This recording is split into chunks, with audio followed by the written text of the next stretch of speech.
They have a lot of the same cast of characters that they've had the past several years, led by Lola, the high-flying outside hitter who seems like she's been there forever.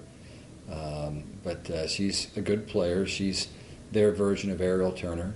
She gets set a ton of balls, and she gets a lot done with those balls. Sometimes her hitting percentage isn't sky high because she gets every out-of-system set that they throw up there. So if their ball's past 20 feet off the net, they're going to throw it out to her. They're going to send her in the back row and things like that. Very much what we have done in the past with Ariel. So that's as good of a comparison as I can find. Their middle that did not play last year because she had abdominal strain, and they decided to redshirt her because it was going to take her so long to come back.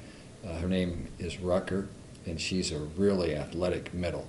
Again, a little more physical version of Kiara Jones, a little more experienced. She's a senior, so she's going to be a little bit further along. Another player that is just really playing well for them, and it hurt us a lot last year. I think both matches when we played them last year, she hit between 400 and 500, which is an exceptional hitting percentage, is Brooke Mattingly.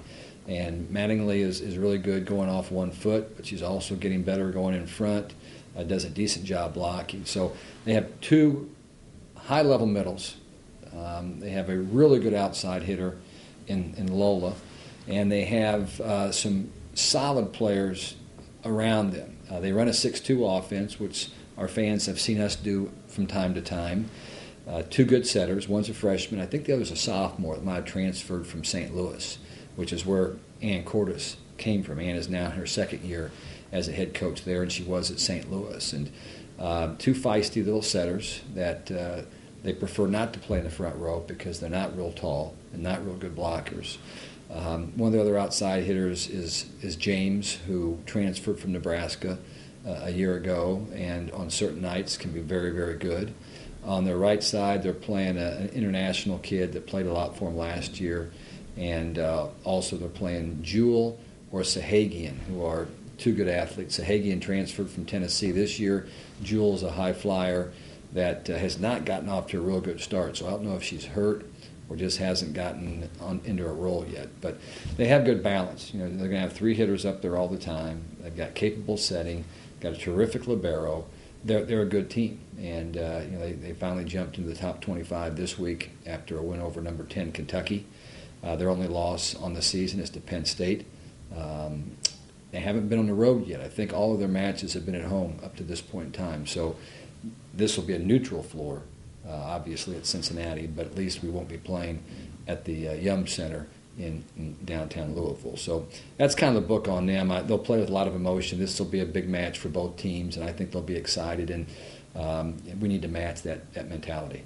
We certainly can find our weaknesses when you play that kind of competition. We learn quite a bit, I felt like, against Washington. You know, we just literally dropped the ball against Washington, did not compete, did not handle the ball well. When things started to go bad, we didn't have anybody step up and turn the thing around for us. And that was the biggest disappointment. You know, Washington's a good team. They're well coached, very disciplined, very physical. And in the game that we got pounded, Game 3, they stuff blocked 8 balls against us. Now that's a combination of poor passing, poor setting, and poor decision-making by your hitters. And that was just kind of the mindset that we were in for some reason. And I take the bulk of the credit for our team not being ready to play.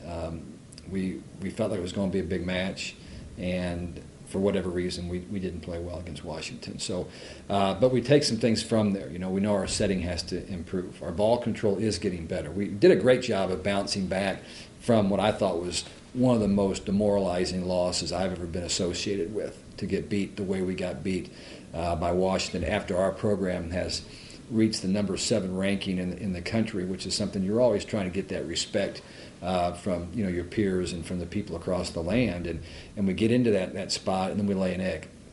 That was disappointing, and it was a more, in my opinion, a mental thing than a physical thing, although we're seeing some things that we certainly need to improve on. We bounced back and played a hard-fought match against Rice, and we beat them, and people are going to find out that Rice is pretty darn good this season. I think that they have an excellent chance to win Conference USA and go to the NCAA tournament. Beat them in 5 in their gym, very hot gym on that particular evening. And then we played LSU, who I also think will be an NCAA tournament team. They're a talented squad that has enough senior leadership along with some young players and a good coach. And the SEC normally gets, they've been getting 5 or 6 teams. So if they get 5 or 6 teams, there's no doubt LSU is going to be one of those. And I was pleased the way we came back and played them. Our blocking was probably a B+. Our passing was about a B. Our setting was better.